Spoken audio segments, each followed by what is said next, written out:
What's up, everyone? Chris Record here. It is Friday, March 8th. Got a little bit of a new setup. We're experimenting right now, having a little bit of fun.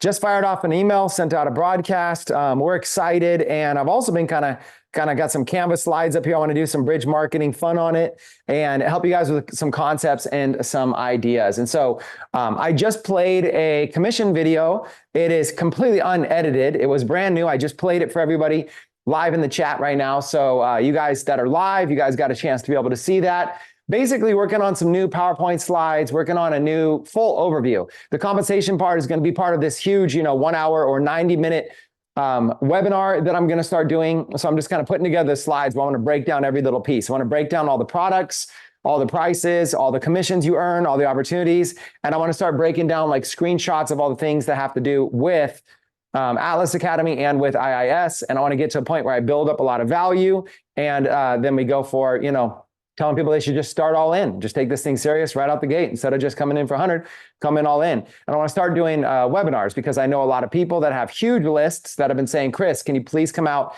and do a webinar where you can put on 300, 400, 500 people live?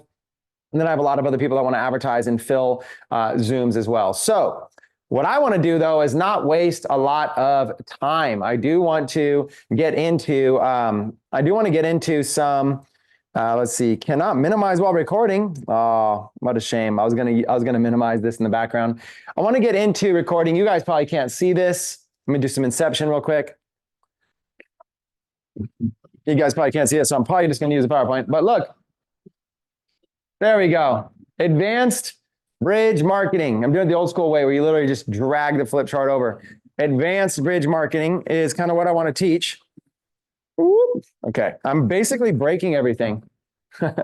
Don't mind me. I'm just a guy who's like being random with you guys today and having some fun. We just got set up minutes before I started this, so we're going to have some fun.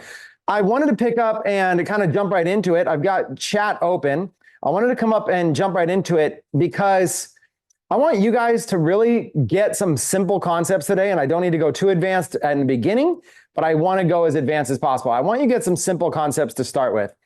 The simple concepts to start with is basically this, which is I want you to understand that you've got a blank slate when it comes to marketing your business. This image right here represents your blank slate. You have to unlearn this idea that you think your business is one thing for one audience. That's kind of the main simple concept, right? That your business is one thing for one audience. Think of this as a canvas. In fact, maybe a better example would be if I actually grabbed a canvas. Hold on one second. Okay. So here is a canvas, right?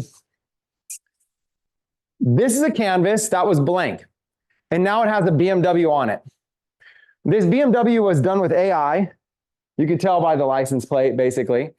But this canvas was basically an AI piece of art that was printed onto a canvas and shipped to my house. So the question is, why is this more valuable than a blank canvas? Well, when you go to people's houses, do you see anybody hanging up blank canvases on their walls? Does anybody just, if they have blank canvases, it's valuable probably just to paint on them. So if you're going to get blank canvases, you're going to go down to an arts and crafts store, and the same exact thing right here is going to be, $10, $5, okay, whatever it is for a blank canvas. But then suddenly you just take a random image by AI and you print it onto the canvas, and now this canvas is worth, $50, $100. The more you can personalize this canvas, the more valuable you can make it. Then suddenly it's worth $200, $500, $1,000. In fact, how many times have you ever been to an art gallery and you've seen a canvas that maybe cost $10 at the store that was selling for $100,000 or $10,000 or $5,000? So it's really, the idea is that they have created this value perception. They have said this thing, this basic little thing right here, which is this blank canvas, it's a blank canvas, has more value if we put an image on it. And it has even more value if this image is meaningful. So for example, for me, I just sold my BMW i8. And so I thought, why not get a picture and have AI create a picture of a BMW i8 and put it up on the screen, right? So that is what I did. I printed that on there, and it's got some meaning to me. And so essentially, I want you to understand this basic principle of bridge marketing. I was having some conversations with people today.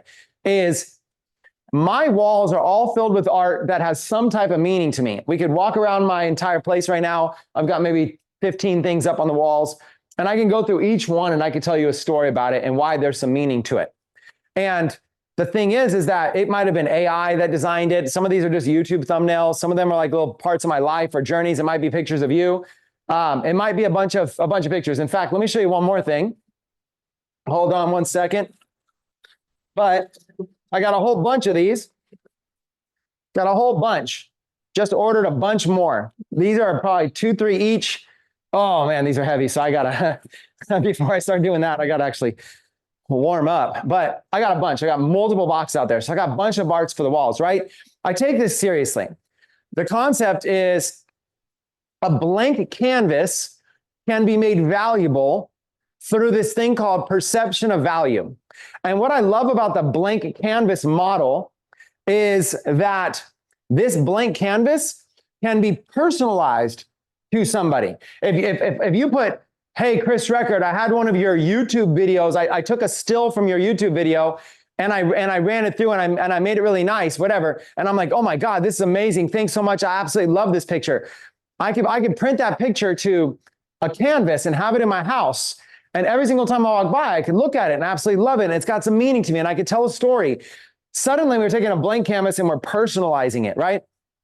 So the simple idea is, from a sales perspective, how can you do this without knowing Chris Record? How can you do this without knowing somebody? How can you get to the point where you can personalize these blank canvases to meet people's needs? This is the foundation of bridge marketing, is that rather than design on the canvas, and I'm going to design right now on the canvas to kind of prove my point, rather than just design on the canvas, and we're going to say something like this. We're going to say, hey, do you want to make more money online this year? If so, click this link. Okay. So we have just taken this canvas and we have essentially just kind of thrown up on it, right?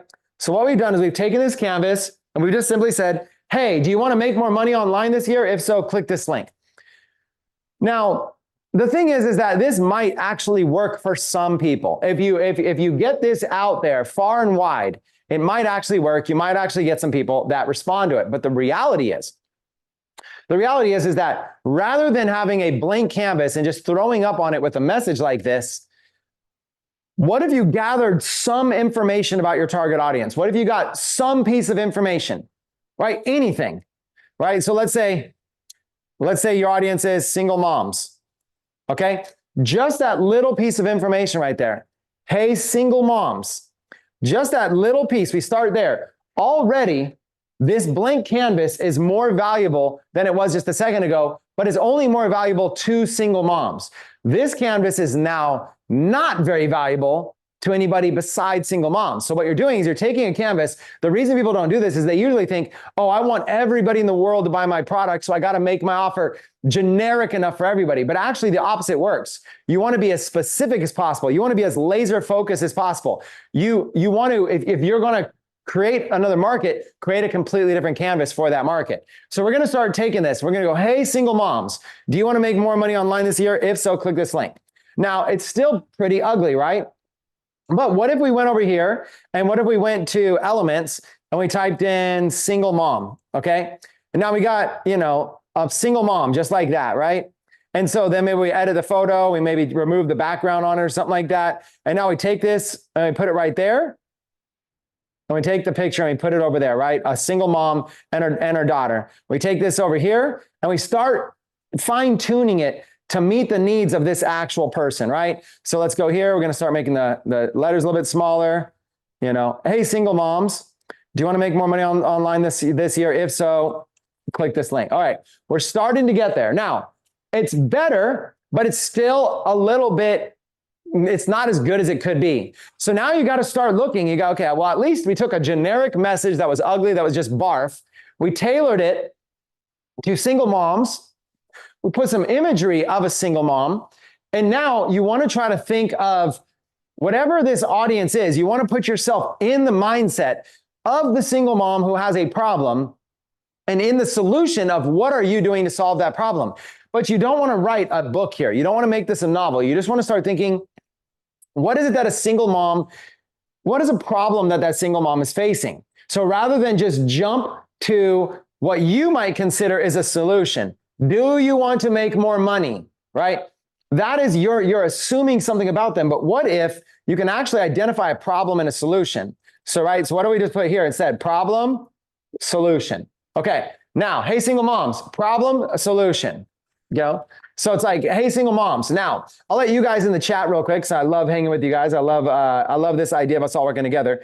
I'm gonna let you guys real quick test your brains. And if you can't think of something, I'll do it for you. But test your brains real quick.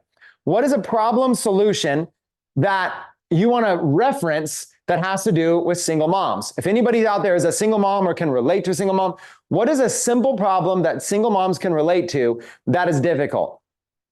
Right? So I'll read some of them as you guys are writing them out. So one I see is childcare. They're dealing with childcare problems. Another one is financial problems, but more specifically, what they're having trouble buying. Specifically, things like, let's say formula, diapers, these types of things. Not enough time with their child.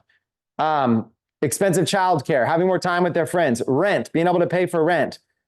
But again, I'm going to challenge you guys a little bit more. And again, we're going to get more advanced today, but I want to challenge you more, is that everybody has those problems. So I want you to try to put yourself in the actual shoes. Like everybody has problems with rent. Everybody has problems with stuff.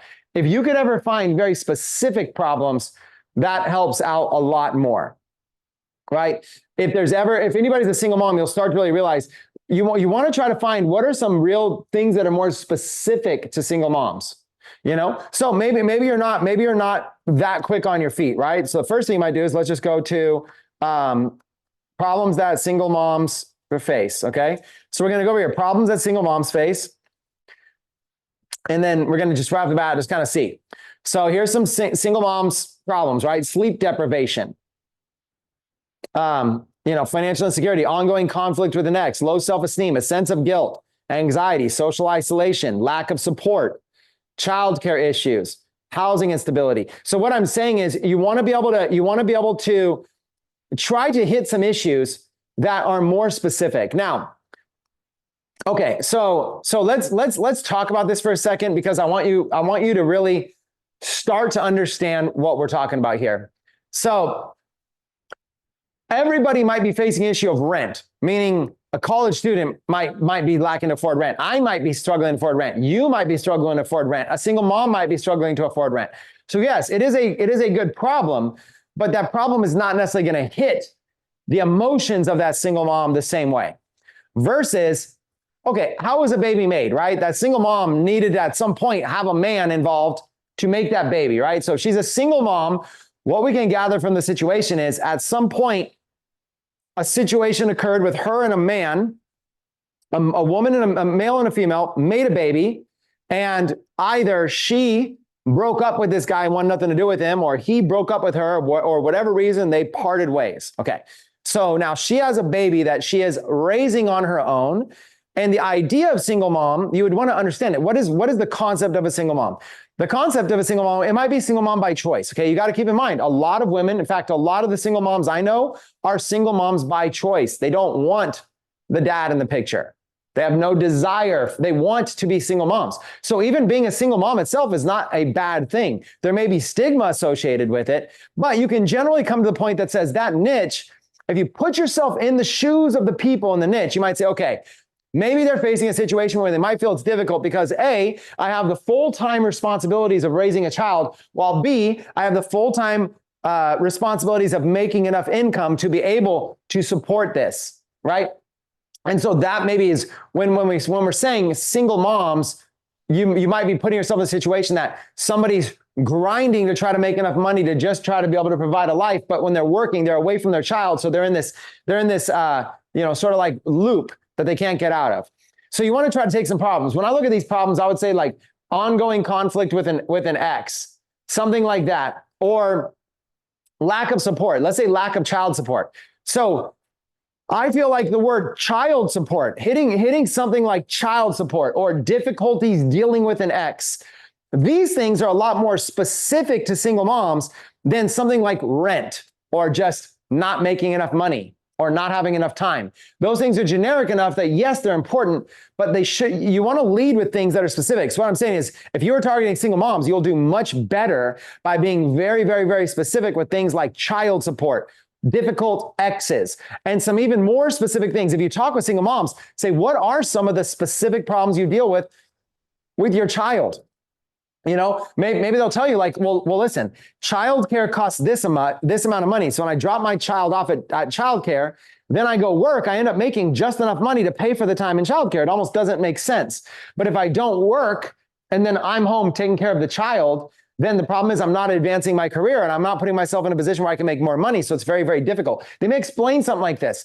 When they explain something specific that they're going through, then that's something that you would want to be able to leverage in terms of marketing. Okay, so if we were to go back to, let's say, Canva, and we go back to this graphic over here, we might go, hey, single moms, you know, are you, then you start saying the problem, right? Like, are you having difficulty dealing with your ex? Okay, so we're taking a problem, right? Hey, single moms, are you having difficulty dealing with your ex? So now we got the attention. Are you having difficulty dealing with your ex, right? So then we kind of go, okay, and this, I'm not saying that this is be the one, but are you having difficulty dealing with your ex? Are they not paying you the child support you deserve? Okay, so you start hitting I'm just grabbing a couple of the items, and say, here, try this solution instead. And then it can be like, 1,000 to 1,000 a month working from home. Okay. Still making it kind of ugly, still making it kind of difficult. Let's just kind of put it here though. Now, I'm not going to clean it up yet. We're going to make it a little bit difficult, but I'm just showing you where we're at. Okay. So now, hey, single moms, are you having difficulty dealing with your ex? Are they not paying you the child support you deserve? Try this solution instead. Now, we're still throwing up. Work from home, make $1,000 to $2,500 a month. We're still throwing up on them with an opportunity. But what we've already done is we've already cleaned it up significantly. Imagery to go along with the niche. Focused attention to go along with the niche. And then dealing problem, solution. So we've even identified 2 problems. So we could even identify one problem a little bit more clear. So now, but there's more things here, right? There's more things you would do. So like, let's take, for example, the background color itself, right? So even if we take the background, we kind of go, okay, are there some colors that maybe are going to be a little bit more relatable to women than men, right? So here's like a color more masculine, blacks, grays, a little bit more masculine, right? Darker colors, a little bit more masculine. Lighter colors gonna be a little bit more feminine, pinks, purples, right? So you want to be able to figure out, okay, what can you do to be able to find a color scheme, find something that you think might work really well. So you go through and you're looking now for colors. Okay, so let's go again. Let's go to Google and say, what colors are more attractive to women? Okay, so you can just type in a thing, let ChatGPT or let something. Red works for both men and women. However, women are attracted to men wearing red for different reasons. One study found they're attracted to red for this and that. So they kind of going into some common colors. Purple, a survey discussed showed that men are more likely to get a yes when he asks a woman on a date if he's wearing purple. But this is what, I use the word attractive, right? Colors, women versus men. Let's see here. Okay, so let's see something like this. Where's that image? Is it going to let us see it big enough? Maybe not. You guys probably won't be able to see this too big, but it's just showing kind of like a sliding spectrum. So, it's kind of showing like the different colors and different things that men and women might be more interested in. I'm not even saying this is the ultimate source, but it's nice. You just go and you just do some research. I mean, this is the kind of stuff we should be looking into, right? Is being able to figure out how are men and women different, and how might colors, how might we be able to use different colors to be able to reach different women and different men, right? So here's like some polls that are taken and being able to figure out what women like, universal favorite, biggest discrepancy, and universal. So, if you kind of look at like the colors, you can kind of see the different angles, like which one's softer, a color plus white, so a tinted version of a color, a softer version of a color. Right off the bat, women preferred soft tints of the colors listed above. This alone, right? So even that alone, like let's look that up. Let's look up at like pastel colors. Okay, and so we'll look up like these pastel colors and just kind of see, like, here's some pastel colors, here's some pastel colors, just like this, right? And they'll even give you like the code of these colors, right? So maybe go, okay, DBC, DFO. And let's try that one. Let's go DBC, DFO. Sorry. DBC, DFO. Okay, there's that color. So you kind of mess around. You can always duplicate it, and you can grab another one, F2C 60E. F2C 60E.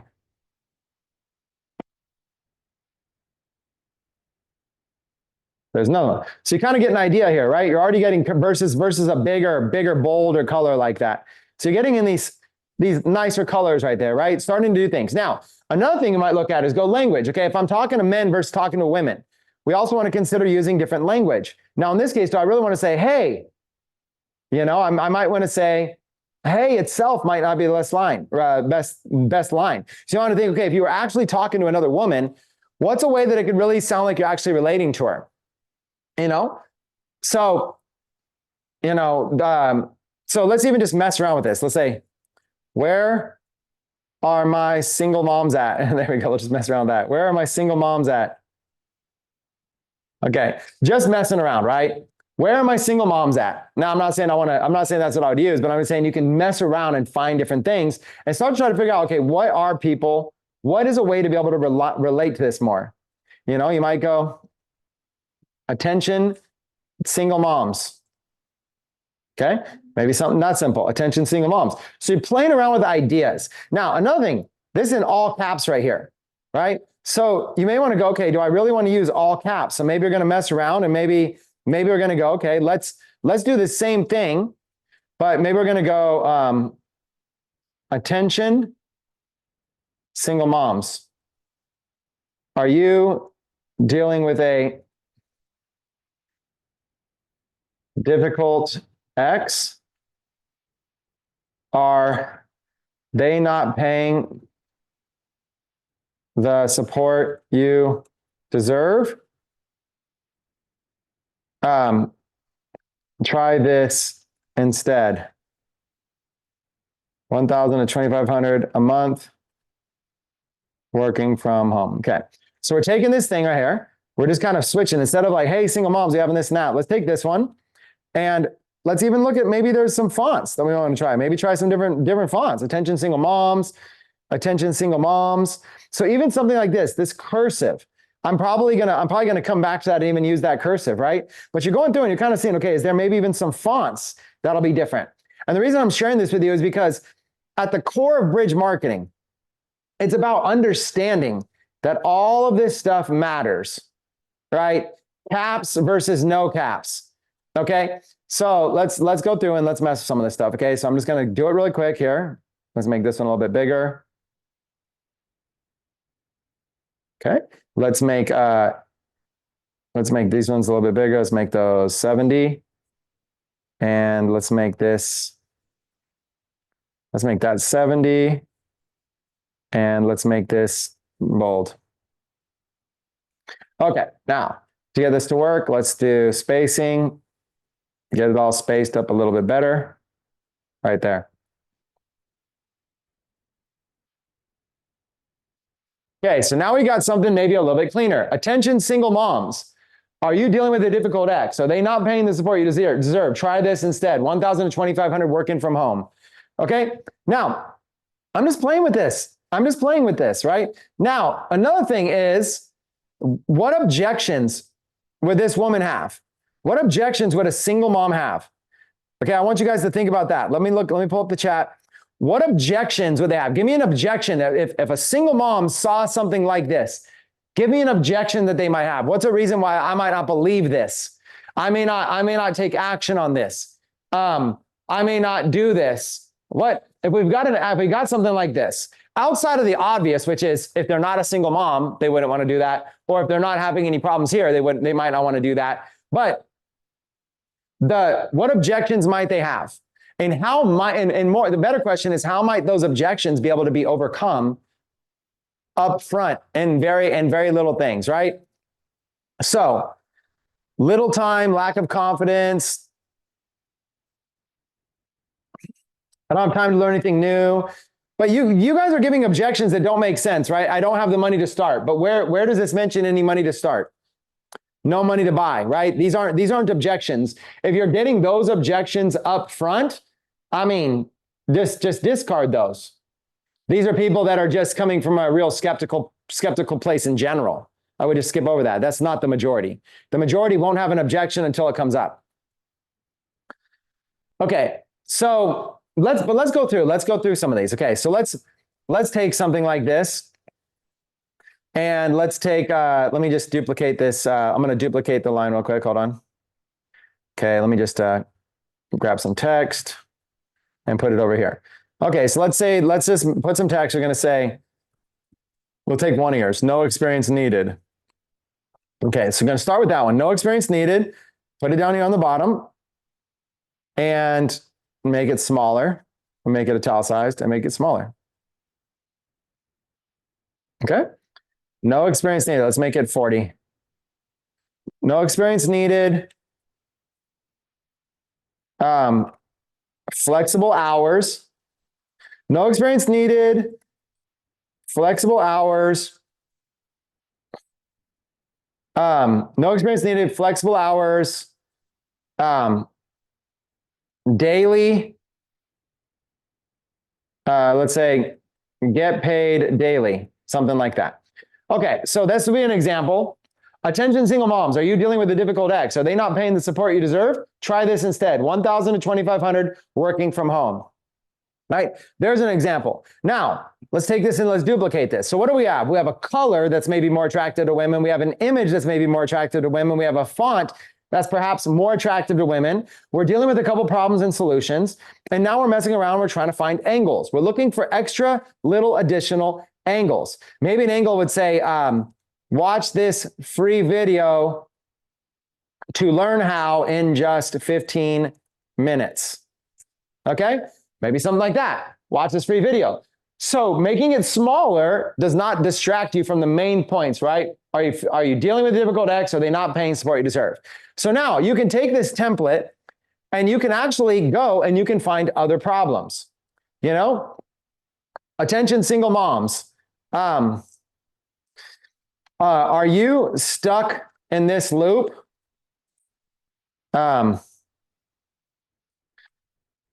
cost of childcare is the same as your hourly wage, and you seem to be stuck. Okay? I'm just spitballing right now. I'm not saying it's perfect copywriting. Attention single moms, are you stuck in this loop? The cost of your childcare is the same as your hourly wage and you seem to be stuck. Try this instead. So you see what I'm getting at right now. What I'm getting at is just like this, I can take an audience, any niche, any demographic, I can identify a problem and I can start to steer them towards a solution. And we can start to steer them towards a solution, which I don't have to throw up on them, but I can start to steer them towards a solution. Now, right now I'm leading with money, but it doesn't have to be money. It could be, I could lead with a testimonial. I could lead with the training. I could lead with value, right? I could lead with some statistics. I could lead with something of, I could lead with just a gift. There's a lot of things I could lead with, right? But the idea is I'm looking to immediately attract attention from somebody. I'm looking to immediately attract attention from somebody in this situation, right? So if somebody's a single mom, you got to imagine there's probably going to be an age range of single moms, right? First of all, to be a single mom, most people would say the difficulty of single moms are going to lie during the sort of the child rearing years, right? Of course, you're always going to be a mom your whole life, but during the child rearing years, right? As that child is coming into age and all the way from when they're an infant. And those are seem to be the more difficult ones. Once the children get into school, it becomes a little bit easier because it gives you some freedom to be able to do things. Once they get a little bit older, maybe they could even work and maybe they could even help support you. So there's going to be, 10, 15, 20 years there, right? Whatever you want to, whoever you are, depending on your background and social culture and everything, it's going to be a time frame right there. So you can generally start to know there's a time frame, and you can generally know the age range also that a lot of these women are in, right? So you might say, okay, the average person in my demographic is going to be a female with a child, probably ages 20 to, let's say, maybe all the way up to like 50. So I'm targeting women ages 20 to 50 that have children that would identify themselves as single moms, right? And again, it is an identity, because some women would say they're a single mom, but if you were to talk to the father would say, also, I'm a single dad, or also they're just co-parenting, right? Or they're divorced. A lot of people would say that they're single if they're simply not living with the other spouse, but the other spouse may be helping with the children, stuff like that. Or the mom may be getting family assistance and stuff like that. She may not be alone. She may not be a widowed mom. She may not be alone. She may have resources. So there's a spectrum. So you got to put yourself, you really want to think at that level. You want to think to the level of, who is my audience that I'm going after? What can I do to try to paint a blank canvas to be able to give this canvas some light to a way that this might stand out to that person? So right here, I've given it some light with a picture, I've given it light with a color, I've given it light with a font, I've given it light by calling out specifically by name the demographic, I brought it to light by calling out problems, and I brought it to light by offering a solution. So I'm already getting somewhere. Now, what I'm not saying to go make Canva thumbnails, right? This is very conceptual. It's very conceptual for you to understand this, okay? So I want you to really just try to understand how to become a bridge marketer. Now, let's take the same thing and let's apply the same kind of concept and let's do it to another niche. Chat, why don't you guys go ahead and go for it? While you guys are going for it, give me another niche. I'm going to see if I can remember some of the ones that we chose from the previous days. Go for it, chat. Light me up. Light me up with some of your niche ideas, some of your audiences. And I got some in the background from previous sessions.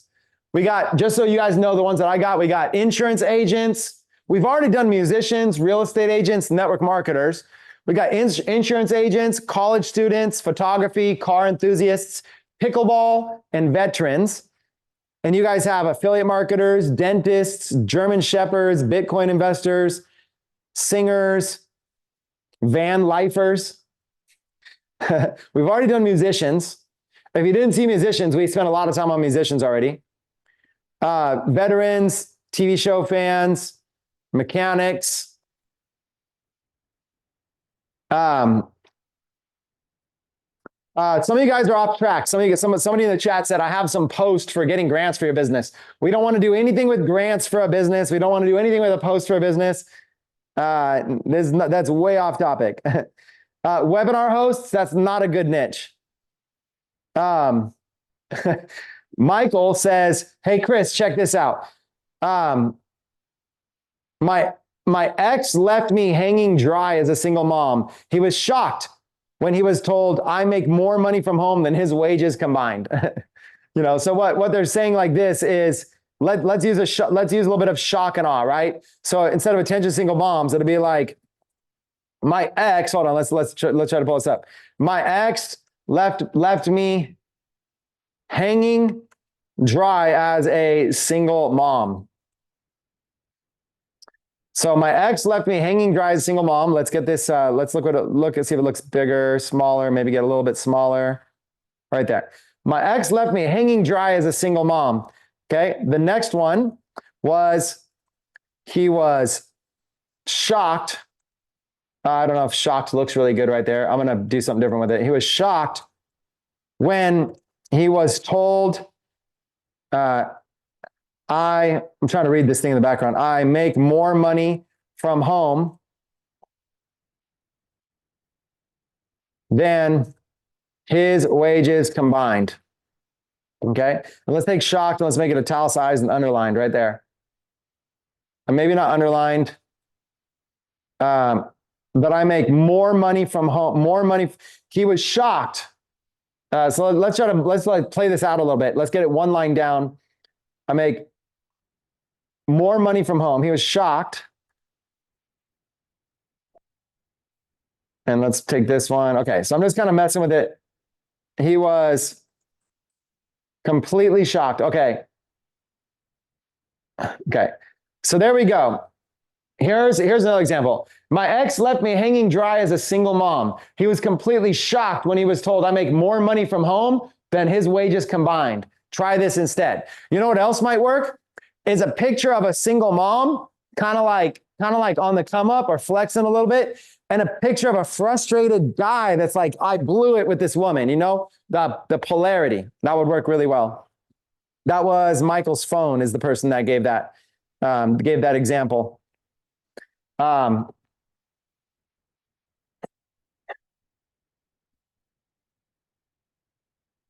You know, you can mess with this. Like, just look, this is just somebody having fun. He was completely shocked when he was told I make more money in a week than he makes in a month. Okay, could be something like that. He was completely shocked when he was told I make more money in a week than he makes in a month. And then you kind of, you know, and I would say like, try this method out yourself. Try this method out yourself. 1,000 to 2,500 a month working from home. Or we could even do 1,000 to 2,500, let's say a week. 1,000 to 2,500 a week working from home, since we're doing the weekly model right there. Watch this free video to learn how in just 15 minutes. So my point is that these are examples. Now, am I trying to tell you that this is the copywriting you should use? No. I mean, personally, I don't use any copywriting like this at all. This would be considered like industry copywriting. I'm just like straightforward with people. I'll just be straightforward. I mean, I'm just kind of straightforward. It's like, hey, we have a club that teaches people how to make money online. We teach Monday through Friday every single day. It's one of the greatest communities I've ever seen. If you'd like, I could send you some samples. Like, I'm just a straightforward guy. It's like, hey, I sell oranges. I have oranges for sale. I put my heart into it. They're really good oranges. It's my passion. It's what I love. I'm willing to sell them to you at a fair and reasonable price. If you're looking for oranges and you want to support somebody local, that's me. I prefer this style of marketing, but if you're not making any sales, sometimes you got to get a little bit more creative and try to why people want to buy from you. So anyways, so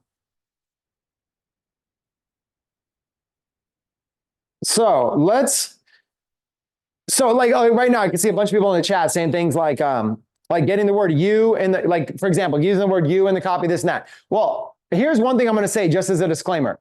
Pretty much all the traditional copywriting that people use, I don't use it, and I get usually better results than them. So if somebody's like, you want to put the word you into the copy in order to get better results, I'll like mess around and put the word I into the copy instead, like make it about me, and somehow I'll still get like a better result.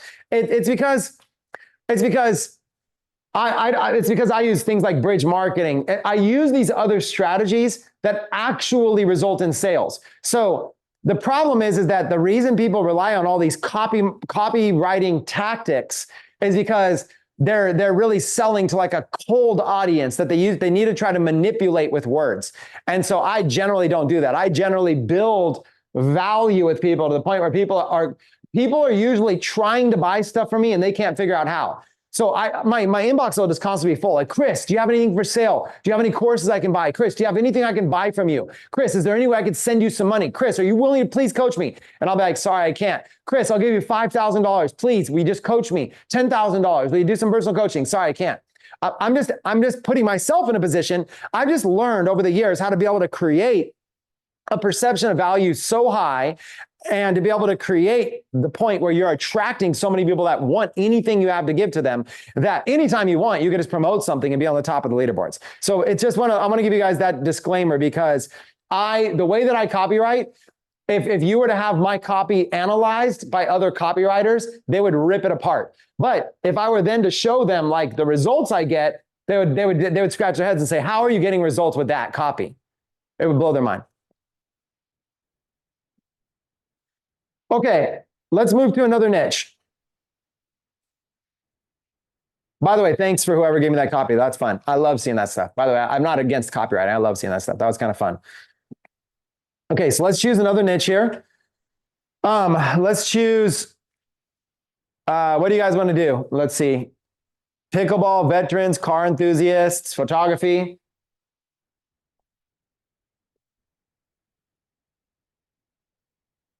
Video games, that's actually a good one too. I think gamers are a good one. Authors.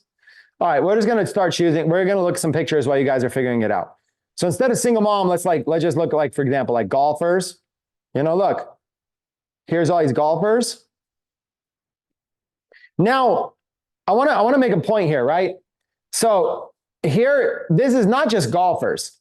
These are female golfers. So female golfers, to me, it's a better target than golfers. I don't want to just target golfers. I want to niche down, right? So in my marketing, I would much rather, you might say, Chris, why would you not want men to buy your product? And if you asked yourself that, you would be completely missing the point. I would also market to men separately. And then it's like, okay, so you're marketing to men and then you're marketing to women. What about married people? What about people that are together, men and women? I would also market to them separately. So you got men and women and then you're married people. And then what about kids? I would also market to them separately. So the idea is like you could take your main marketing, you could take the main thing even that you're marketing and break it down. So if you were marketing to golfers, you can market to youth golfers. You can market to senior golfers. You can market to female golfers. You can market to men. And you can use elements. You can use elements that are going to be more specific. Like, let's say like men golfing. Okay, let's just type in something very, very basic. Men golfing, right? So let's just look. Here's some images. Let's go to images of men golfing, right? So we're gonna look here. You got men golfing, da da da da da da. And then so we're gonna start there, right? So there's obviously just a bunch of men golfing, right? Then let's go here to seniors golfing, and there's different pictures of seniors golfing. Do you see what I'm saying? Then let's go to kids golfing. And now here's all these pictures of young youth golfing. Now, kids are going to relate to kids. Seniors are going to relate to seniors. And then we're going to go women. Men are going to relate to men. Women are going to relate to women. Women golfing, right? Women are going to relate more to other women than they are necessarily to other men, especially if they look like the women. Right? If they look like the women, right? So here's China, right? So a Chinese woman that's interested in golf is going to relate a lot more to an imagery of a Chinese woman interested in golf. So you want to start to be able to relate as much as you can, right? Not completely, but as much as you can. Then you're using all the attributes of all these other things. What other things are they interested in, right? So real simple. This would be an example. Let's do more. Let's do let's say women bowling. Okay, here's images of women bowling, right? And then let's do men bowling. Here's images of men bowling, right? We're going to keep going. Let's go seniors bowling. Here you got images of senior bowling. Let's go, let's say kids bowling, and keep going. Kind of start to understand, you'll kind of realize all the different breakdowns that you're going to start to get and everything that you're doing, right? So would I sell to kids? No, but if I was selling to moms, if I was selling to parents, I could go sub niche and I could go down and target kids that bowl. Parents are going to be the ones buying stuff for them. So if I wanted to put together, for example, an offer where it could train kids how to bowl better, I would sell that to their parents, but I would still use all the image and I would use all the videos and I'd use all of everything, right? So that's the idea. You want to get specific there. So let's take pickleball. It was one of the items on the list. Let's take pickleball. And first, for those of you guys that don't know what pickleball is, we're gonna learn a little bit more about it together because I don't know what pickleball is either. So pickleball has some type of tennis. It looks like tennis basically. So let's do this. Okay. Let's go to what is pickleball? Bunch of videos. Here's Wikipedia. Pickleball is a racket or paddle sport in which 2 players or 4 players hit a plastic ball. Okay. So it's like tennis, but with like a plastic ball. So it's like basically like tennis. It's a variation of tennis. Okay. While it resembles tennis and table tennis, pickleball has separate rules, separate paddles, and court dimensions. Okay, so it's slightly different, but basically we all get the general idea, right? Now, pickleball trending. Let's see if we can find something about pickleball is the fastest growing sport in the United States. Okay, so right off the bat, this is a very, very, very interesting thing. It's estimated that 36.5 million people have played pickleball at least once last year. Why is pickleball so popular? So you can learn a little bit more there. It's New York Times. Pickleball popularity explodes. Okay, in 1 year. So all these people are trying to figure out why it's so popular. So let's see. Pickleball trending, what was the 63% one? I want to click on that one actually. Yeah, pickleball. It's just blowing up. Pickleball seems to be most popular on YouTube and TikTok. Platforms where users are most likely to watch videos of the sport. Top searches related to pickleball. Okay, so let's talk about pickleball here for a second. It was one of the items from a previous one. Okay, so the idea here is it's not about pickleball. I don't really want to teach you guys how to market pickleball. I want to teach you the general concepts, which is I could sit here right now and learn about a topic online, and I could put together a bridge for it, and I can market to an audience of those people, and I could get them to buy whatever I'm selling. I don't even have to ever have played a game of pickleball in my life. I never have to have any interest in pickleball whatsoever. I can simply notice it is trending. It's smart to get in front of a trend like that. Now, what are some of the ways that, let's talk about the full spectrum of how I might market pickleball, not just the bridge. But the audience is just as important as the bridge. So when we talk bridge marketing, accessibility to the audience is probably just as important as the actual bridge itself. So what I would do is I would probably start creating some faceless pages because I'm not going to use my face for pickleball. I personally don't think my face or my brand or my image is going to help with pickleball at all. Now, if I was passionate about pickleball and I was out playing pickleball every single day and I constantly had friends over and I was good at pickleball and we were having like fun little things, then I would probably be like a pickleball vlogger. Okay. I'd probably constantly like be filming our stuff, doing stories of us playing pickleball. I would constantly probably showcase my life. But the reality is I'm not like that. So I'm going to probably go faceless. And I'm probably going to start with what they said, which is TikTok and YouTube. What I'll do is I'll start with TikTok and I'll probably create like a pickleball channel and I'll start taking clips of OPC, other people's content from around the web of really cool pickleball highlights, right? Pickleball shorts, pickleball stuff like that. And I'll start going through and I will start basically, I'm going to start going through and I'm going to start finding, pickleball. Let's see, pickleball. Okay. Something's going wrong up here. I'm not sure what's going wrong. Something went wrong on the top of my screen. I don't know if that's me or I don't know if that's just TikTok. But right off the bat, let's look. 1.2 million, right? Pickleball rules. Let's look at this. All rules. The serve. Making contact above weight. Bouncing serve. Okay, so this person is basically just filming. They're just filming themselves doing the types of serves. So let's classify this content as how to play pickleball. With a brand new sport that is becoming the fastest growing sport in America, there's probably people like me who do not understand how to play this sport. So my friends say, hey, you want to come over this weekend? I go, sure. We're going to have barbecue. Great. Also, by the way, we're going to be playing pickleball. Don't worry. You don't need to bring anything. We got paddles. We got balls, stuff like that. It's going to be a lot of fun. So I'm like, oh, crap. I got to learn how to play pickleball. So there's this whole emergence of friends are sharing with their friends or they're hearing about it. And suddenly there's going to be people like me that have to go to YouTube and have to go to social media and start kind of seeing videos about how to play pickleball. So that's what this is classified as. You might also classify them as tutorials, how-to videos, okay? How-to videos is one form of content that I'm going to focus on because I understand it is an emerging trend that is going very, very big. A lot of people are hearing about it. So how-to information works well. After that kind of saturates, the how-to information doesn't work as well, and so you move to something else. An example would be that tennis, for example, is a more saturated version of pickleball. More people have heard of tennis. More people have probably played tennis in their life, and it has a little bit less hype. So you're not getting invited over to play tennis on the weekends with your friends as much as you would be like pickleball or something like that.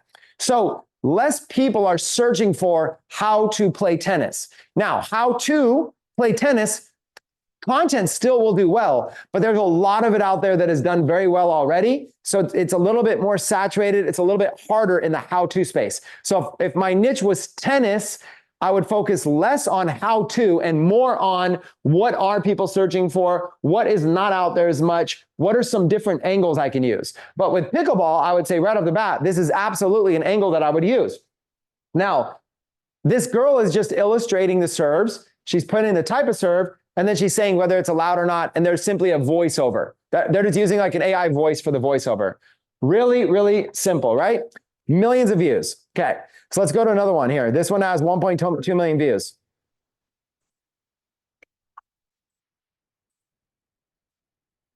Okay, so this is OPC.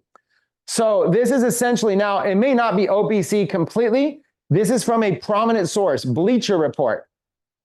So this is essentially a clip from what looks to be some type of tournament, and Unreal Pickleball Rally would tell you they probably go back and forth for a while. This is a minute-long video. My guess is they went back and forth for a minute, and I guess that's what happened. Now, 1.2 million views. It probably got 1.2 million views for a few reasons. One, the source that posted it is probably very, very, very popular. Second is the trend. These people are probably playing well. So not only is it how to, you're actually getting to see now what the experts look like. So something like this would work well for what we call OPC, other people's content. I would use this content on my pickleball page. I would have a pickleball page. It would have some how-to tutorials, but it would also have examples of people playing pickleball with some exciting moments. The only thing that I would do different in building this audience is that I would not use this exact clip. I would probably put something in the front of it prior to leading into it. And I would just say something like, I would maybe put like a highlight video, like maybe like a fast forward, like boom, boom, boom, boom, boom. These four people literally went on for over a minute with one of the most unreal pickleball rallies that we've seen in ages. If you're a pickleball fan, you've got to check this out. And then boom, play the clip. Something like that, play like a different variation of it, make it a little bit more exciting. And so essentially what I'm doing is I'm looking for, look at this, 4.9 million views. Man, this is fun. They weren't lying, dude. I really enjoy this. Bro, did you buy more paddles? Yeah, dude, these were on sale, and Okay, so this is fun. These are now parody videos, comedy videos. This person's basically saying, hey, here is why pickleball is getting so popular. You start off and it's this real simple thing. Hey, I'm getting the hang of this. Hey, this is actually kind of fun. 2 weeks later, he's got his own pickleball rackets. He's got his own pickleball balls. He's got his own stuff, and he's going, and it probably keeps going. It's probably 2 weeks later, and he probably turns into some sort of, 1 month after learning pickleball, he's like fully suited up, and he's just like pickleball champion of the world. And then probably it probably goes even further is my guess. I don't know. Might end there. But anyways, my point is that, and he's even wearing a pickle shirt, pickle paddle. He's got the pickleball paddle. And so the idea here is they're just taking a trend that everybody's talking about, and they're figuring out ways to be able to create some virality, millions of views, probably even have their own merch and stuff like that. So part one of bridge marketing is I'm going to identify my audience, identify where they are, and figure out a way to be able to reach them. Now, if this is my main niche, then I'm actually going to probably build a page that offers similar content to this. If it's not my main niche, which I would not make pickleball my main niche, then I'm going to figure out how can I reach them without needing to have an audience there. And so what I'll probably do is I'll probably either run some ads. I'll run some paid ads to people in the pickleball niche to see if they're interested in my pickleball bridge, right? So I take all these, I'm going to go to Facebook, I'm going to go to TikTok, I'm going to see if I can target pickleball people, and I'm going to test it out. and see, are these pickleball people interested in my pickleball bridge, my bridge offer? Whatever pickleball thing I have, are they interested? Are they clicking on it? Are they engaging with it? Are they opting in as a lead? Are they buying something that I'm selling them? Are they watching the video? I'm going to look for some type of engagement metric, something to tell me, is there enough interest in this that it's worth me continuing, or is this a failed experiment? Another way that I might do it with pickleball would be, maybe I'll look into other pickleball influencers. So I'll figure out who this person is right here, Fit to Serve. I'll look at Fit to Serve. They've got 3 million likes, I'll find out a little bit about them. I'll look at their email. I'll go and I'll look, try to find some information about them. I see here, they've got their own merch. Work with me. There is a email. They want you to contact them. They're probably looking for sponsors, all this kind of stuff, right? So I will just simply go in and I will do some research, find out a little bit about them, and see if there's an opportunity for me to work directly with somebody who's already taken the time to build an audience. They already have 167,000 followers. And the question is it all comedy or is it all pickleball, right? So he's got these funny pickleball stuff. You can pickle anytime, pickle, but pickleball, but then he's also doing CrossFit. So I gotta kind of determine, is it really a pickleball audience? So, you'll have to kind of go through and see this one right here, Enhanced Pickleball. This is a pickleball audience, 92,000 followers, Enhanced Pickleball. So this is pickleball, right? This is them, and you can basically figure out and contact them, find them, see if there's a way to be able to get in the DMs. And if I could work with them, what I would do here, look at this, 15 million views, 12 million views. So what I would do here is I'd say, okay, they're making a bunch of pickleball videos. Maybe there's an opportunity to be able to work with them. So I'm going to go to their link tree. I'm going to go look for, their other stuff. I'm going to go look at their YouTube, their Instagram. I'm going to go kind of figure out what they're doing. It's only going to take me a few minutes. But right here, 119,000 subscribers. Right there, 102,000 followers. Okay, so right off the bat, something as simple as this. Okay, something as simple as this. They got 100,000 Instagram followers on their pickleball channel. Okay, their latest story says, "I woke up this morning feeling extra inspired after watching at Louisville PB doing wall drills. Had to try it out for myself. No idea how he's doing it so fast. How to drill fast hands." So again, they're literally capitalizing on the pickleball niche by getting people better, by giving them little hacks, little tips, little hacks, little strategies, right? So there's a few different ways. If I have my own brand, I could try to collaborate with these people to get shout outs or try to do stuff. Or I could just go to this person and say, hey, look, I put together this free guide that teaches people how to play pickleball better. I've given them whatever this is, this free guide that gives the top 10 tips for better pickleball serves. And so then I would get Enhanced Pickleball to post it. Hey, if you guys are really interested in working on your pickleball serve, my friends over at Pickleball Pros have put together the top 10 serving tips, how to serve better, in a nice and easy to read PDF guide. Simply click here for the guide. And I'll basically just sponsor a story. I'll say, hey, look, I'd love to start off. I got this pickleball guide. I'm willing to sponsor a story. We'll try it out a few times. If it works good, I'm willing to invest more money if your audience is highly engaged. And now what's happening is maybe I pay them a few $100 and I get a few hundred leads. And I'm like, hey, I'm getting leads for $1 each. Or I get 100 leads. I'm getting leads for $3 each. That's within a good realm. And I'm getting these pickleball leads that are downloading this document. Now, let me try to email them and let me see if I can get any of them to go through my bridge, go through my funnel. So this is what I would do is the front part of the bridge is figuring out how to qualify the people that you want to talk to, right? You got to figure out how to qualify them to find out, are they really people who are actually engaged? Are they really people who are actually interested? So if you can get a good audience to your bridge by giving away some type of bridge offer. Now notice, I'm over here trying to sell, let's say, an affiliate marketing club. And you might be saying, Chris, aren't you wasting time by creating a PDF for pickleball people? Like, do you really want a pickleball list and a bowling list and this and that? And I would say, look, to a certain extent, I agree with you.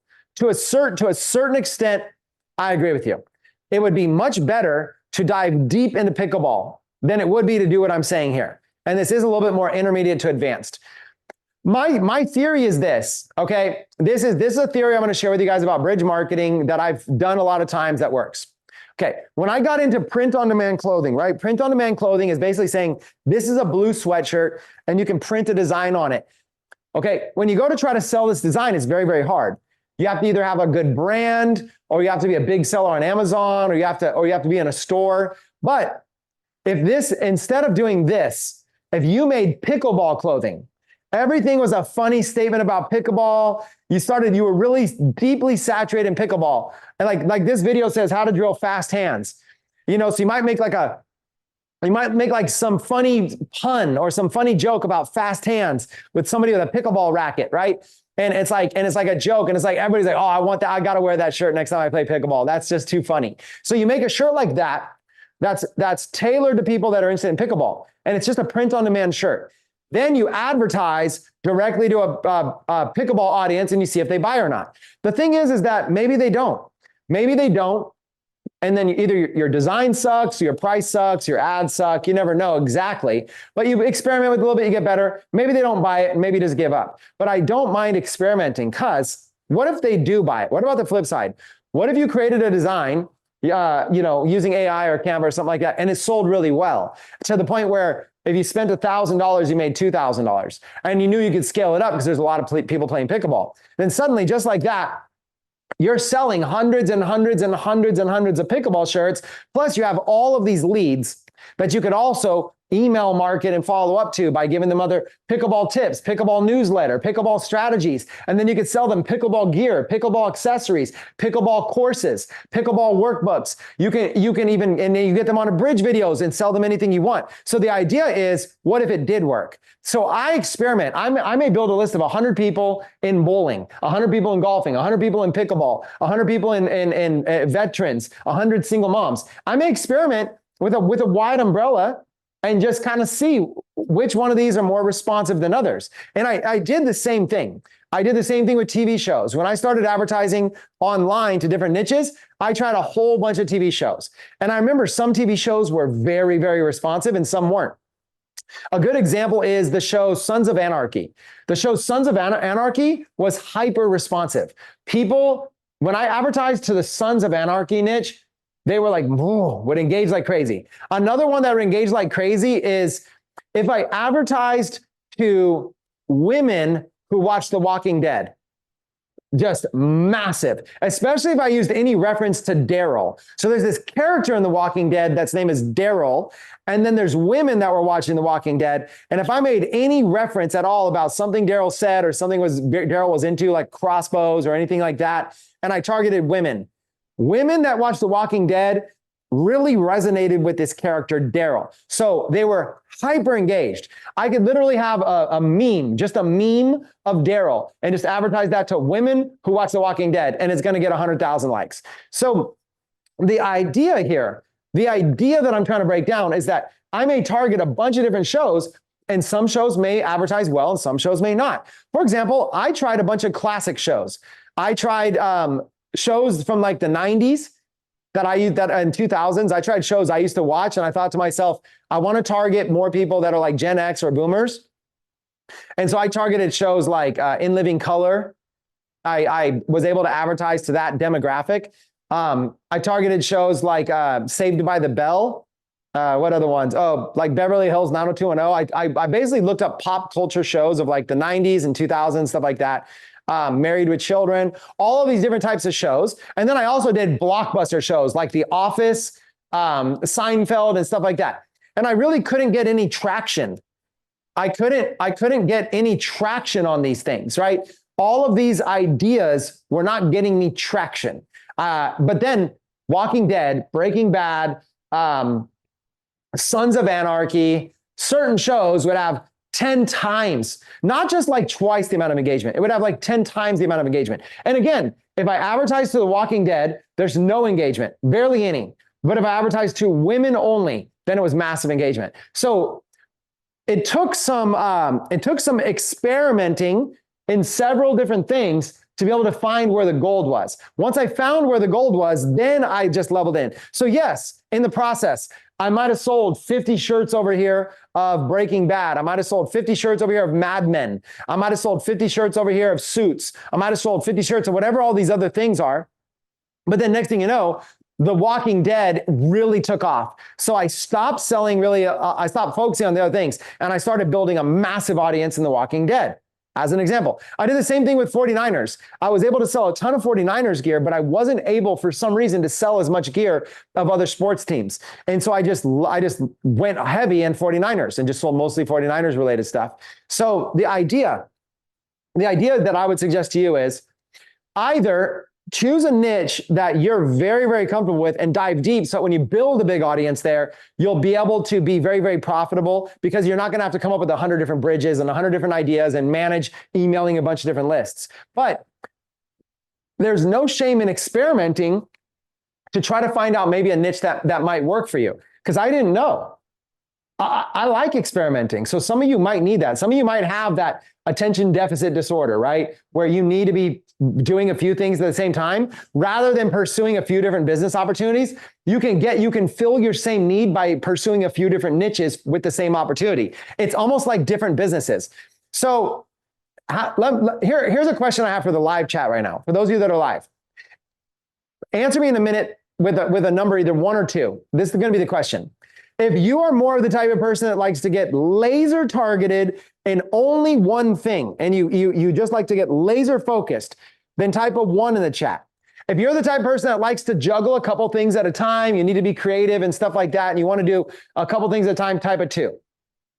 And I want you guys to kind of see where people are at. You guys see it in the background here.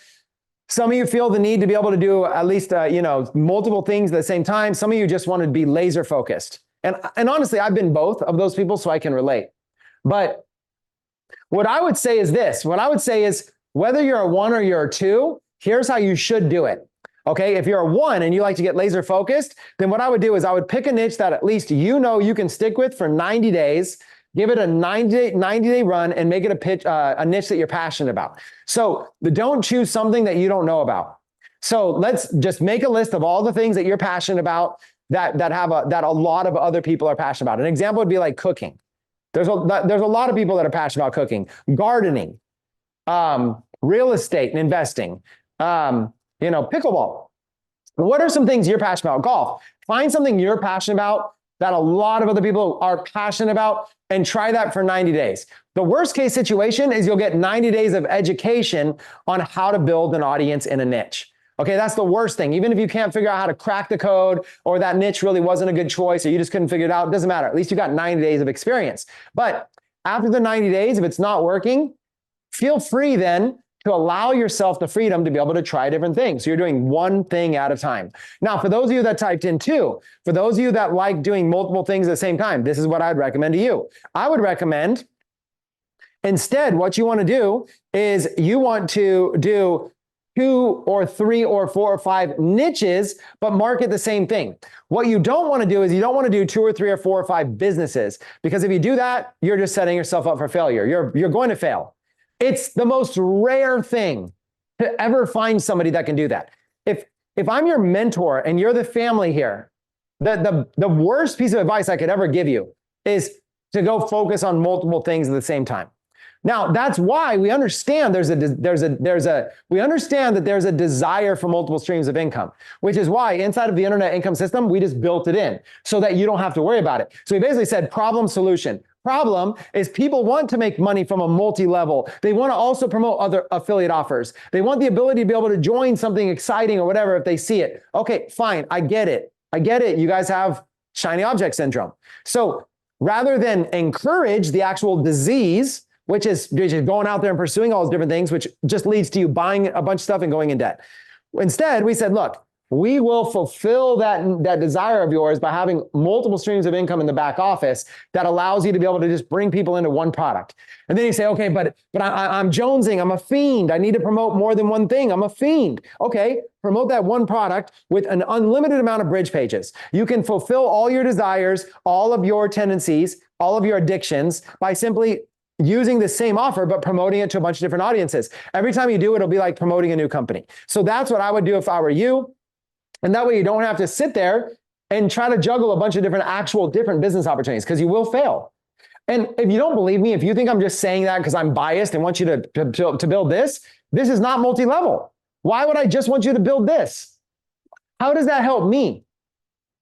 I don't override you. I don't make any money off any money you make here. And I'm not a founder in the company. I don't make a cut off the company. So I don't make any money when you succeed here. It doesn't benefit me at all. In fact, I would probably make more money by encouraging you. In fact, this isn't even maybe. Let me be blunt.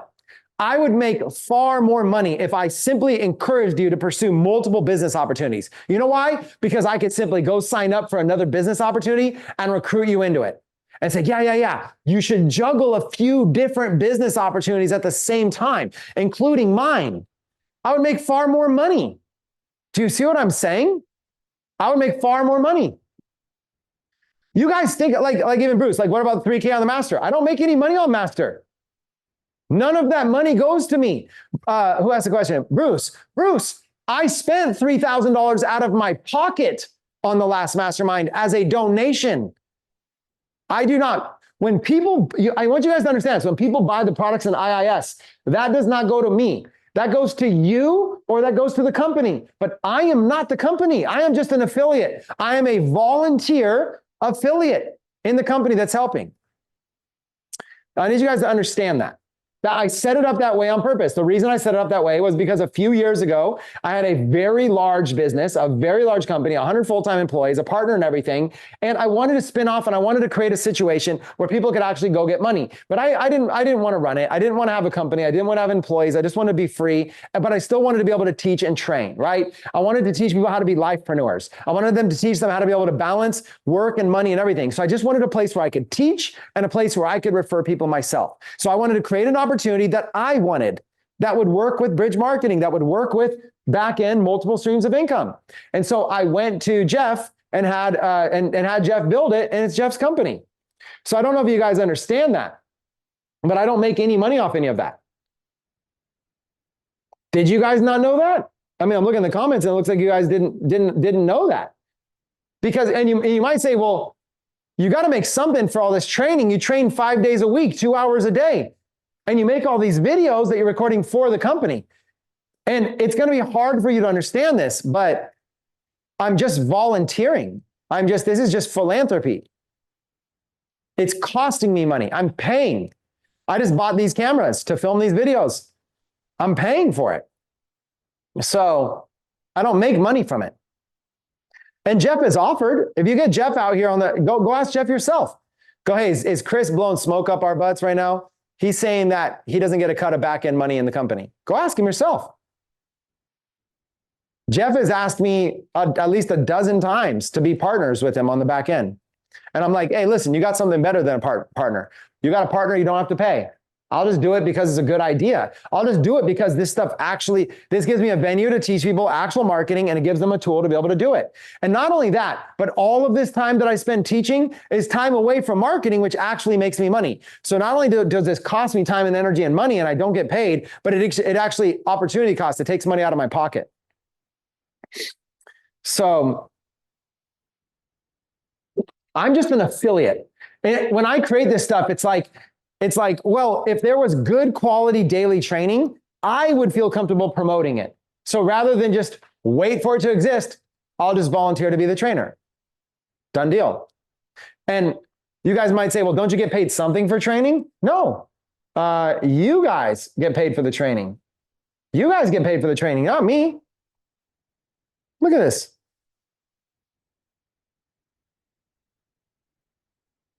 Look at this right here.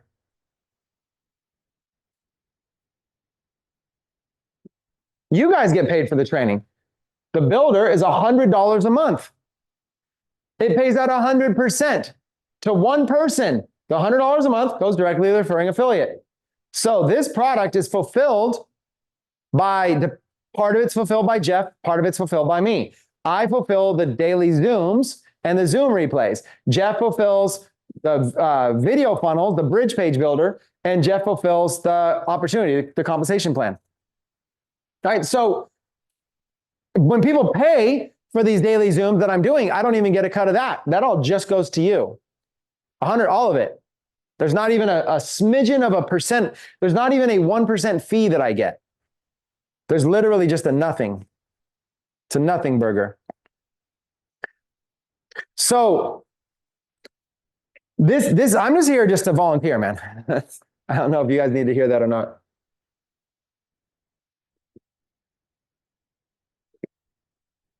I was not aware that a lot of you guys didn't know that. So listen, let's start bringing in some summary about it. So the idea of bridge marketing, the idea is that you got to build an audience. You're either going to choose an audience and you're going to go build it yourself and you're going to start building that audience and building that niche, right? You might even start with something simple, like who is your current audience? And then you're going to figure out a way to be able to build a bridge for them. And then, try it for 90 days and feel free to experiment with another audience. If you have a need to do multiple things at the same time, just promote this multiple different ways. That will fill that need. You will be busy 24/7. Your creative mind will get to run. You should not be trying to build. Here's what you should not be doing. There's this thing that people do where it's called self-sabotage.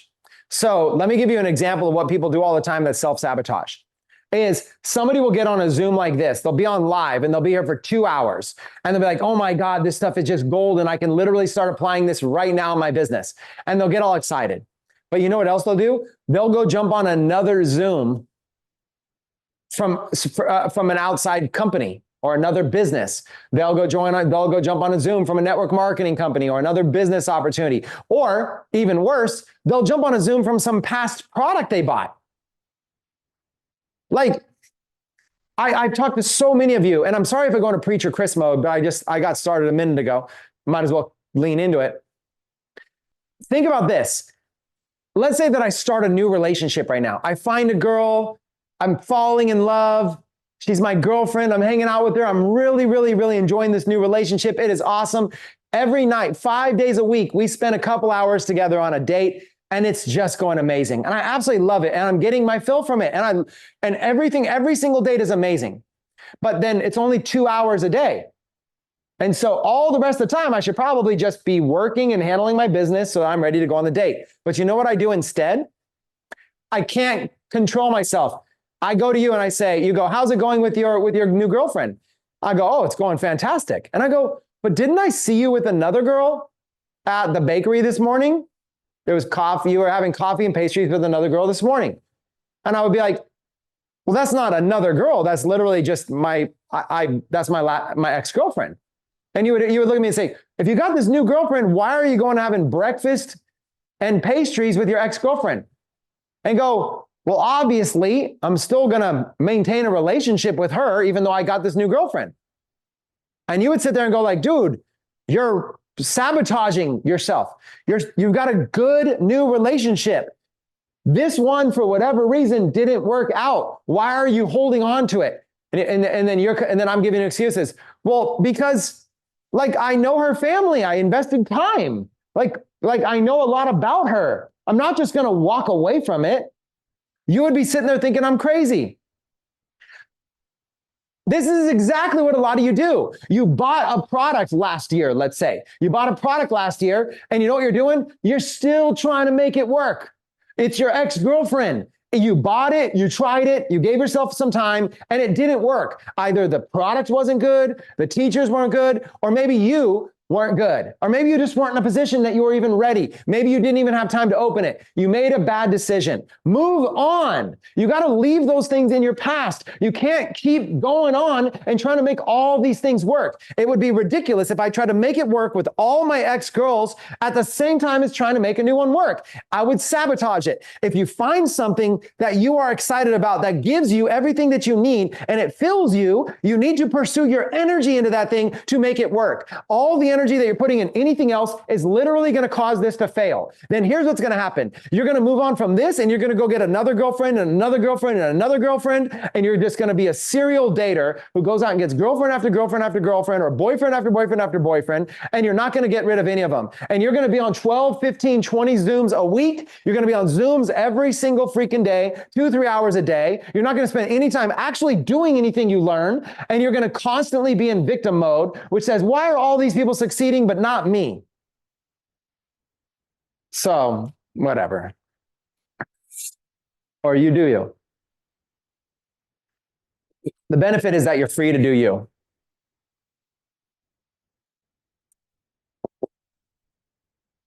10 hours a week of Zooms here. 10 hours a week. You do not need more. Your responsibility is to cut down a tree with an axe, and you're spending 10 hours a week sharpening it already. Your axe is sharp enough. You do not need to go get on another Zoom. You do not need to go learn something about some new business opportunity. You're an addict. At some point, you need to wake up in the morning like, hi, my name is Chris and I'm an alcoholic. Same kind of thing. Hi, my name is Chris and I've got shiny object syndrome. You need to at some point just admit it. Hi, everybody. My name is Chris. I've got shiny object syndrome and I need help. You need to just admit it. You're a junkie. I can see the track marks on your hands of all the different business opportunities you're joining at the same time. There's track marks all over your wrists. You're not even hiding it. I could go to your profile and you got 12 that you promoted in the last month. It's not even smooth. And the worst part is that it doesn't work. Here's what happens. You go in debt, you go in debt, you go in debt, you go in debt, and you keep trying because it's so exciting. Oh, but you don't understand. I was on this webinar and they made it sound so exciting and I could get lifetime access. And I have lifetime access. I can't just let go of that. I invested, Chris, I spent $1,000 buying lifetime access for that product. I can't possibly just walk away from that. The reality is you probably made a freaking mistake. And it happens. Somebody was very, very good at sales, right? And if you're not selling, then you're being sold. There's always a sale happening. Either someone is selling you on their products or you're selling them on a reason why not. But it's always a sale happening. So the thing is, here's what happened. You got to fix. You were jonesing. You found a hot new launch. You found something exciting and they had lifetime access or some really good deal. So you bought in. And now that you've invested money and you told your wife, your spouse, your husband, hey, this one's different. This one's different. So now you've got egg on your face because this one wasn't different. It just filled this, right? And so now you're like, well, I can't just walk away from this because I put in money and I've got people that I've told that's going to be this and that. You don't understand. What you don't understand is that is going to cause you to not only fail in that, but also fail in this. In fact, if you are serious about something else right now, then you're cheating on that with this. If there's anything else right now that you're serious about, you're either cheating on this with that or you're cheating on that with this. Either way, you're a cheater. So, the reality is that rather than be a cheater, there's an actual way to make it all work. Success leaves clues. You're just simply following failure leaves clues. You're following how people fail. You're like, oh, Failure 101. You got a book and it's called Failure 101. Here's how people fail. I see. Join this opportunity, this one, buy all of these services, and then somehow try to make them all work. One of them is bound to work, and the one that works, then I'll be rich. That's failure one. Anybody who does that fails. It is the most rare thing in the world. It is the hardest thing. You have to be like an Olympian. You have to be Olympic level to succeed in that. And you might see somebody who succeeded that way, but that's like the Olympics. They're like professional level, okay? That's rare. It is literally lottery type results. Instead, here's how you succeed. You actually have success in one thing, And then once you're successful in that thing and you got a handle on it, then you add a second thing and you test. It is your first test. Am I able to do more than one thing at a time? You wait until you're successful at one, then you add a second. And you don't add a third. First, you see, how good are you at two things? Can you actually balance the second thing? If not, then you need to remove the second thing and focus on the one. And then a little while longer, strengthen this one, then try a second thing. And if you're able to finally get two things going smooth, then you could try a third thing. An example. Here's an example. An example is maybe I'm marketing the internet income system and I'm making $100,000 a year. Okay, I've got the one thing and it's going well for me. But I've got this appetite. I'm jonesing, right? So maybe I decide I'm going to get into real estate investing. I got $100,000 a year. I'm going to start taking some money and get into real estate investing. Okay, what I'm not realizing is I'm about to go down a rabbit hole that's going to take a lot of time, energy, money, mistakes, learning curve, probably courses, networking, talking with people, mentoring, looking at houses, looking at properties, maybe making some, having to take risks. And all of this is going to pull me away from this one source of income that's actually working. So first of all, it is probably stupid for me to do that. It is probably stupid. But let's say I'm jonesing. If I'm jonesing, then guess what? I'm going to try. If I'm successful in this one, I'm at least going to try. If I'm not even successful here, no, that can wait. And I'll put it on my board that says, once I achieve this result, then I will start doing this thing, so that I know I've got to at least get some results on it before I'm even willing to try it. Right? So the idea is this simple, is that I'm going to start with one thing.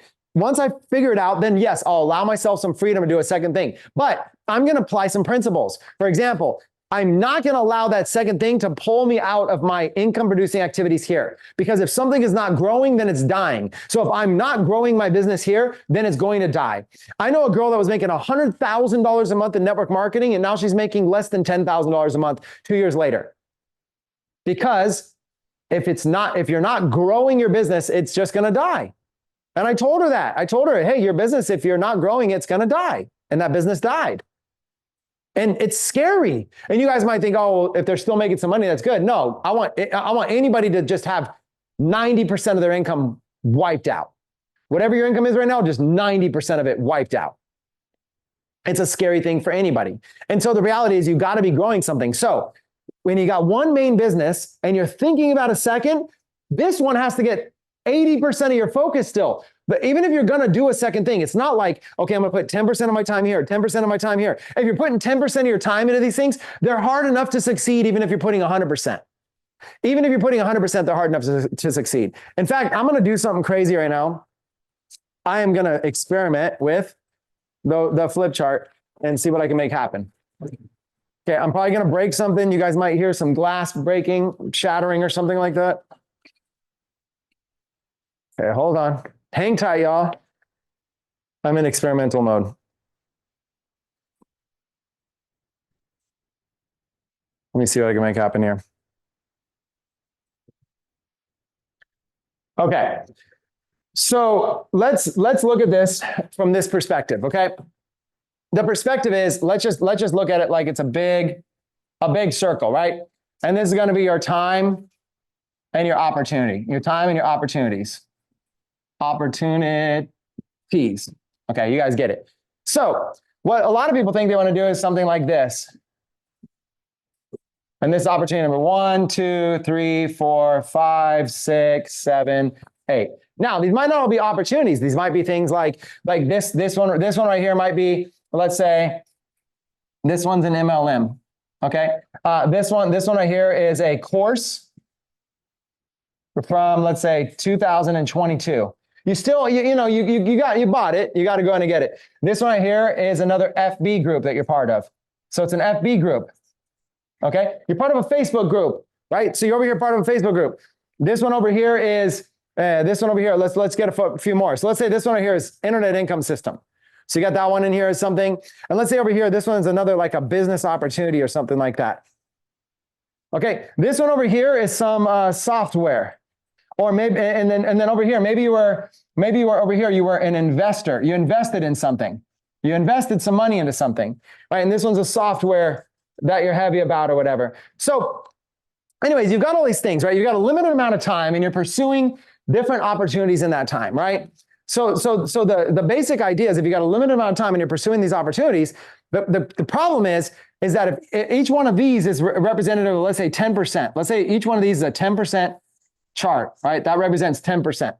So if you're putting 10% of your time into anything at all, it's not going to succeed. For example, if you want this MLM to succeed, you actually need to put in all of this, whatever time you have dedicated towards business opportunities. This would not even be including your job. We could draw that out if you want, but your allotted time towards any type of extracurricular business opportunity, that's what this chart represents.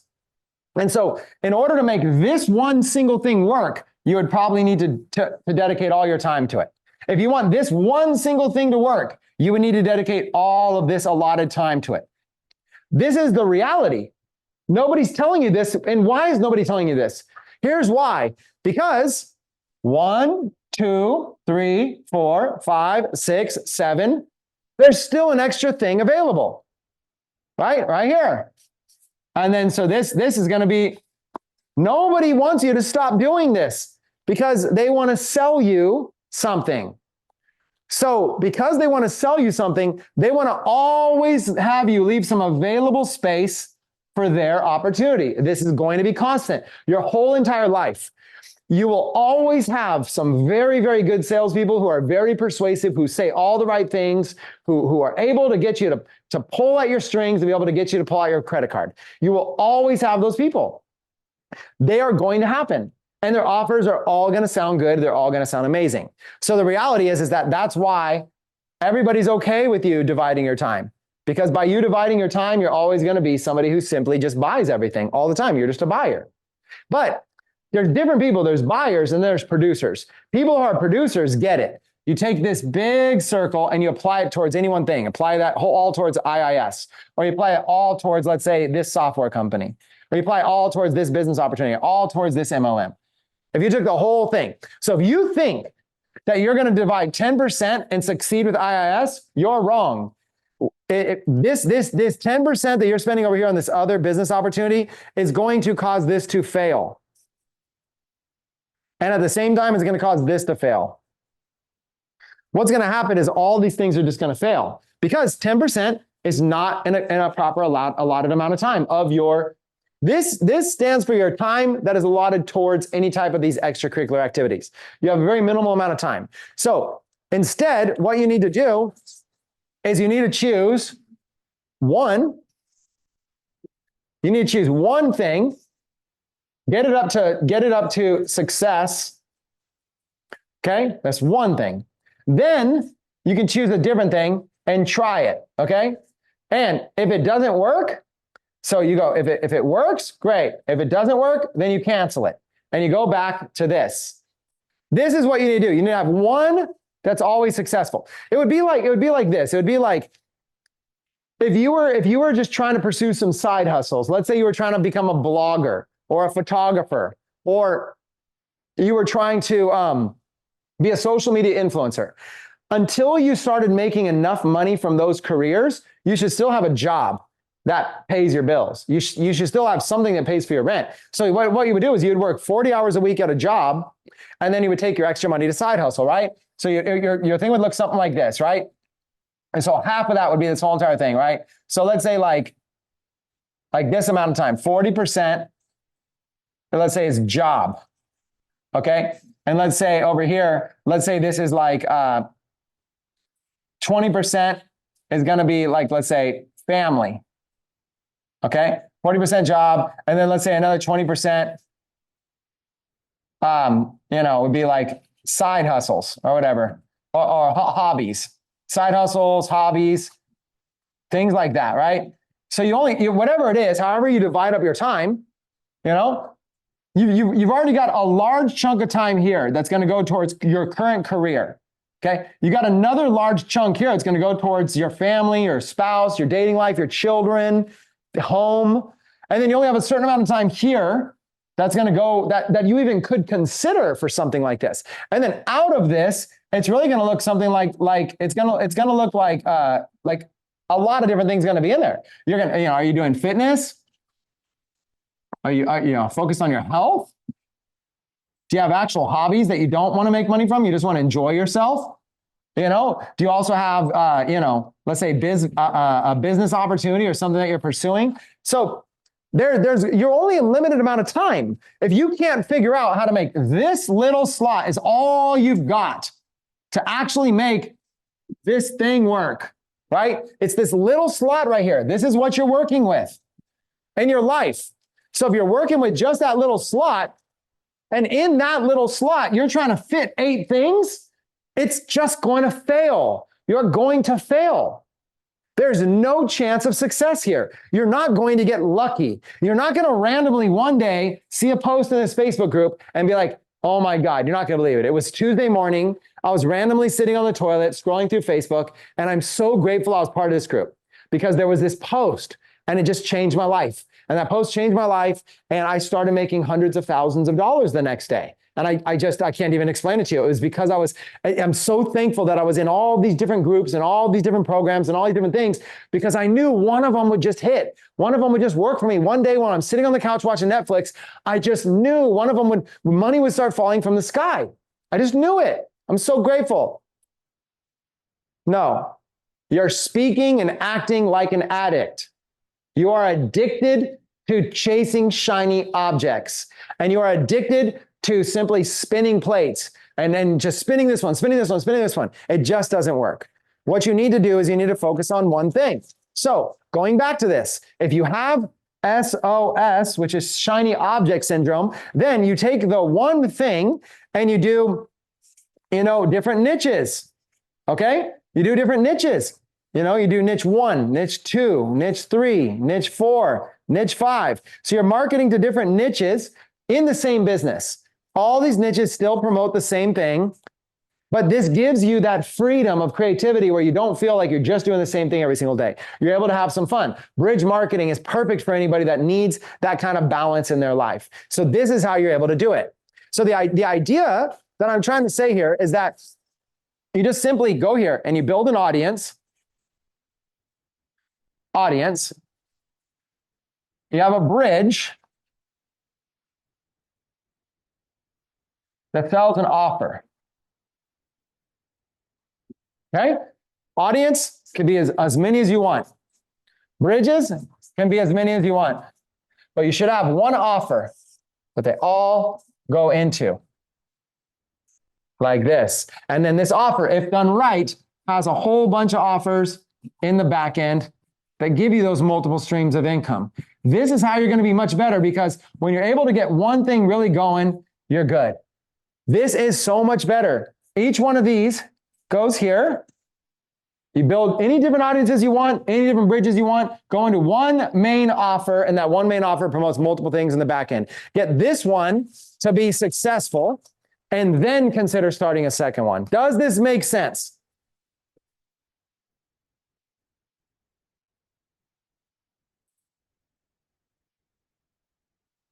You guys.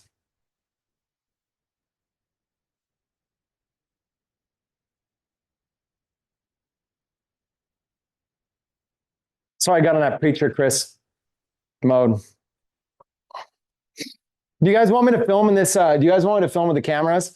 I was thinking about maybe next week trying to put the cameras in the home office and just sitting down and filming, but there's something about being like a teacher, a professor, Professor Chris.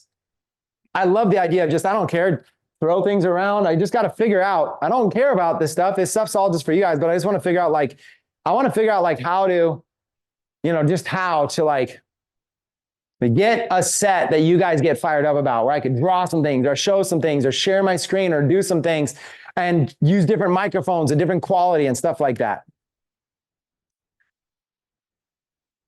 I tried a smartboard. I didn't like it. I could try it again.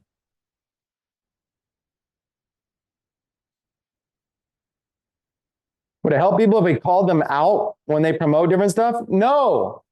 You guys, there's one thing that overrides everything that I'm saying, okay?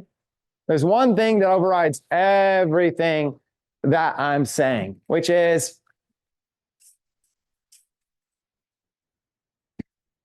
freedom. The thing that we value more than anything is freedom. We have a guy here that's choosing to live out of his van while he builds his business. That's fine. That's fine. If we have somebody that chooses to sit on a Lambo, on the hood of the Lambo, and that's what they want to do when they want to build their business, that's fine. It doesn't matter, right? We have freedom. And at the end of the day, the most important gift that we all have is our own freedom to do things our own way. And also, wisdom is what we are all seeking. Wisdom. Wisdom is what we want. At the end of the day, it's not money. We want wisdom, right? Wisdom comes from two places. Where do they come from in the chat? Wisdom comes from two places. Where does wisdom come from? In the chat right now. In the chat. What are the two places it comes from? What two things am I going to write down? Wisdom comes from two places. What two words am I going to write down? They start with M's. M's.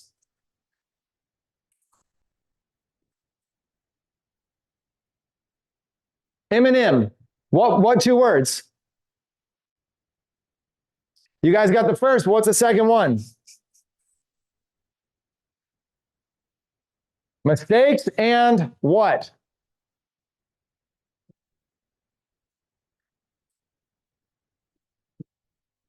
Mistakes and mentors. Wisdom comes from two places. Mistakes and mentors. We are free, right? A lot of us need wisdom and we need to learn from our own mistakes. So sometimes, look, we're more motivated to do things by avoidance of pain than by gain of pleasure. So we need to have mistakes in our life so we can learn. But we also need to have mentors. My mentor, Chuck Getchell, he had a mentor that was he had a mentor of his that was multimillionaire. But Chuck was young. And Chuck said his mentor would always say the same thing. Here's what his mentor would say. You might not even understand it. He would say, hey, Chuck, eventually, when you bang your head against the wall long enough, your ears will pop out. And I sat there, I was like trying to make sense of that. Like, what does he mean? He's like, yeah, he told me, eventually, you're going to bang your head against the wall long enough that your ears are going to pop out. And what he meant was, we're going to sit here and we are just going to choose to do it our own way, hard-headed, just banging our head against the walls, not listening to the advice from mentors. We're just going to do it our own way. We're stubborn. We're hard-headed. Bam, bam, bam, bam, banging our head against the wall. We're not even enjoying it. We're just failing. But eventually, our ears popped out. We're like, maybe we should actually listen to what our mentor has to say and actually maybe try it that way. That's all. It's completely okay for people to do this because we're all on our own journey. And some of us are going to see fast success. Some are going to see slow. It's not always that easy to just sit around and listen to your mentors. Listen, I want to go into so much more bridge marketing, but at the same time, it's top of the hour. We just spent a couple hours going. I got to clean up this whole entire set for the weekend. And I got to edit a bunch of stuff. So I hope you have enjoyed today's session. I'm not done teaching bridge marketing. I wasn't even going to teach it this week. And I just realized so many of you didn't even understand bridge marketing. So I figured I'd give more and more and more and more examples. We'll just keep teaching it. I'm probably going to put a bridge marketing academy inside of Atlas. We'll probably put all these replays inside of it, start organizing a lot of the bridge content as well. And when the new system, the new invitation funnels roll out, you guys will start seeing bridge marketing in action. You'll start seeing me doing bridge marketing. You'll start seeing plenty of examples. So with that being said, I am going to start checking the messages in my phone that have been blowing up. And I look forward to seeing you guys on Monday. Have and enjoy a safe weekend. Have fun with your families. And take massive action on things you learn. Remember, you're sharpening your axe. Your axe is sharp enough. It's time to go cut down a tree and meet back up on Monday. Hopefully your axe is dull from using it so much the next time we meet up. Take care, everybody.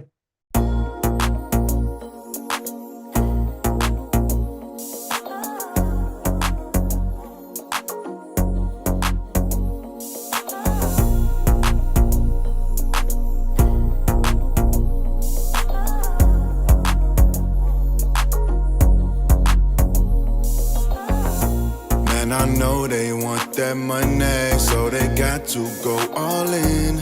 And I know they like that paper, chasing dreams down like the wind. And I always trust my vision, so the journey I begin. I'ma get that inspiration. Now it's time for me to go all in. Yeah, ayy, I pull up in the IA.